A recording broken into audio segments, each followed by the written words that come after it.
Order! Order! You are an incorrigible delinquent at times. Behave yourself, man! So tonight, without apology, we dedicate our paper review to look at what the columnists are telling us on Brexit. What does next week's particular circle of hell hold for Theresa May? Can she weather it? The Prime Minister's chief negotiator, Ollie Robbins, will stay in Brussels all weekend for intensive talks as next week's key summit looms. If discussions go well, Brexit Secretary Dominic Raab might join him on Monday. Wednesday, of course, sees the start of the Leaders' Summit, at which Brexit will be centre stage. And if Mrs May can square the circle with Europe, she is then just the small matter of Parliament, her own backbenchers and the DUP to win over. Before we talk to our panel, a quick peek at tomorrow. No surprise to see Brexit take centre stage in so many of the weekend's columns. Very well, thank you. Lovely evening. In The Telegraph, Tom Harris warns cabinet ministers to think again about resigning over what he calls Theresa May's botched Brexit. What's to be gained, he asks, from resignation and pontification. David Davis threatened to jump, then didn't, then did, with substantial reputational damage. Others should hesitate before following his example. Ian Jack in The Guardian asks if the Brexiteers care more about Brexit than about the Union.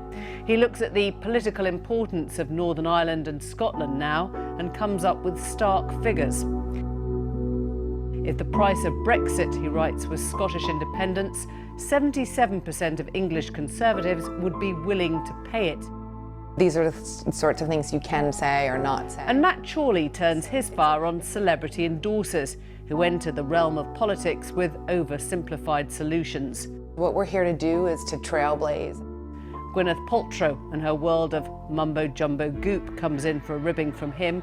Rita Ora and Ed Sheeran, Taylor Swift aren't far behind.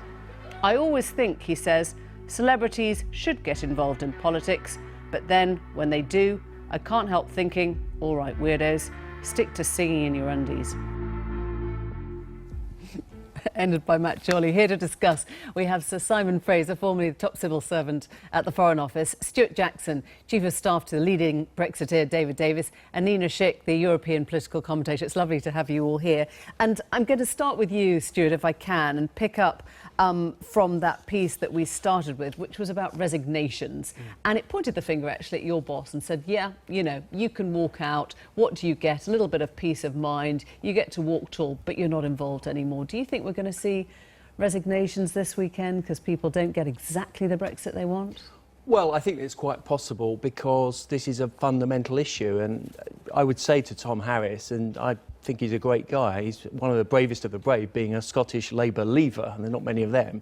But the fact is, if Gordon Brown had said, let's privatise the NHS, then when he was an MP, Tom would have resigned. And David Davis, I think, took the view that he could not recommend this deal, not just to his party, but more importantly to the country. And the honourable thing on that basis was to resign. And do you think this weekend or next week is going to see more out the door? Well, political resignations are part of the landscape. If you look at Heseltine, if you look at Carrington, if you look at Robin Cook over the Iraq War, I think this is a fundamental existential issue. It's an epoch-making era, our relationship with the rest of the world and the EU. And I think on that basis, maybe some people will obviously consider their position. What does Europe think when it sees ministers going out the door? Does it think, you know, is there a panic button that goes off, or do they think, we'll leave you to sort out your mess first?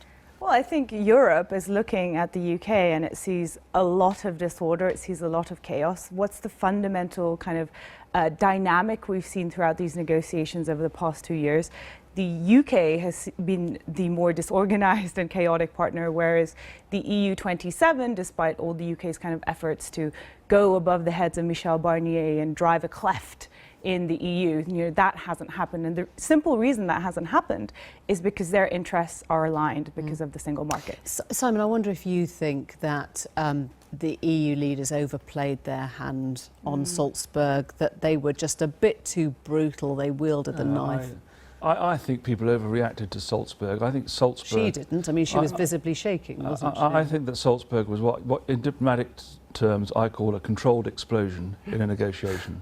And what's happened since then is that the negotiations have got down to business. And what's happened is that they seem to be making progress, and I think they are now, it seems, within striking distance of being able to deliver a withdrawal deal in the next few weeks. So there has been progress since Salzburg. Do you think it needs for the EU to move now next week? Do you think we'll see any give from their side? Well, I think we've already seen some new proposals around the Northern Ireland border issue.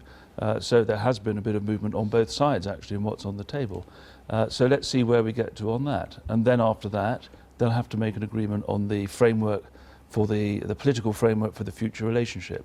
There's still work to be done, but I would say if we want a deal, we can get a deal. The problem is not that. The risk is in British politics and whether it can get through the House. Isn't it interesting, this whole question that is raised about the unionists and how many people actually, how many Brexiteers still care about that over Brexit? I mean, if that number is right, 77% of English Conservatives would be willing to say goodbye to Scotland if it meant leaving Europe, and it's a very similar number for Northern Ireland. Well, let's be honest, the backstop, the Northern Ireland Protocol, is a political method to stop the process and keep us in the customs union. The Irish government have taken one for the team, for the European Union, to keep us in the customs union, to exert pressure on us, actually with political goodwill, with technical solutions, with exemplars from across the world. This issue needn't have been a political problem. We could have opened out into a comprehensive free trade deal, but unfortunately we've allowed ourselves to be boxed into this cul-de-sac of putting the Northern Ireland backstop before the free trade. But you'd accept that actually the union isn't as important as Brexit now? Well, I think the DUP take the view, as do many Brexiteers, that Northern Ireland cannot be ad infinitum a colony of Brussels, and it cannot miss out on potential free trade global deals post-Brexit. I mean, that's obviously one interpretation. I think the realistic situation is, given the red lines of the Conservative Party and given that there can be no hard border on the island of Ireland, there is simply no other alternative. And the backstop has to be there in case all other eventualities fail.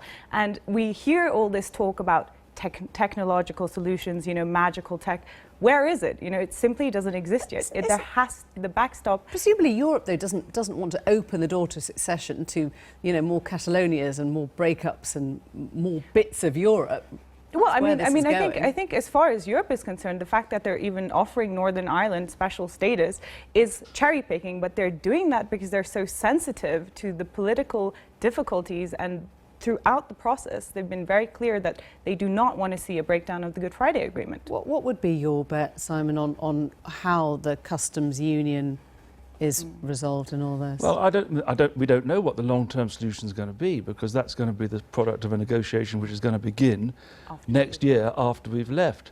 What amazes me at the moment is that the people who've been supporting Brexit don't seem to know what they want. They've got a Prime Minister who is now on the verge of delivering them a Brexit withdrawal deal, which will give us an orderly Brexit, and they're busy saying they're going to vote against it and resign from Cabinet. I really don't understand it. It's quite clear, Simon. If what is mooted goes ahead, the EU would have scored the biggest geopolitical victory of all time. They'll have relieved us of £39 billion. They'll have stymied our global trade deals. They'll, for their own commercial reasons, kept us in the single market and customs union. And we would have gone along with that. If you don't think that's the reason for Brexiteers to be slightly concerned about what the government is planning, then I'm surprised. Well, I just think that I think that the Brexiters should have had a clearer view of what they meant by Brexit. Because what we're doing now is we're going to leave, we're going to go into a blind Brexit, precisely because actually the people who support Brexit don't have an agreement or don't have a clear understanding of what they want. You can see why Brexiteers think that Europe's taking the mickey at this point. Well, absolutely. I mean, there is no doubt about it. This is not better than where the UK was before. But my contention is that if you were aware of the dynamics between the UK and the EU and how difficult these negotiations would be, it was always going to be a damage control exercise. It was never going to be a better prospect. And therefore, this is just the playing out of the inevitable. Quick last one to you, Stuart. We heard from Nick Watt this week the DUP would vote against the budget. Are you trying to talk to them? Is more money changing hands? I don't think money's the issue. I think self-determination and their own autonomy and their role as an integral part of the United. Well, I don't think they'll vote against the budget, but I think that the Prime Minister would be making a huge political mistake in underestimating either them or the will of many Conservative members of Parliament on the backbenches. Thank you all very much, and thank you for coming in on a Friday night. That's all we have time for.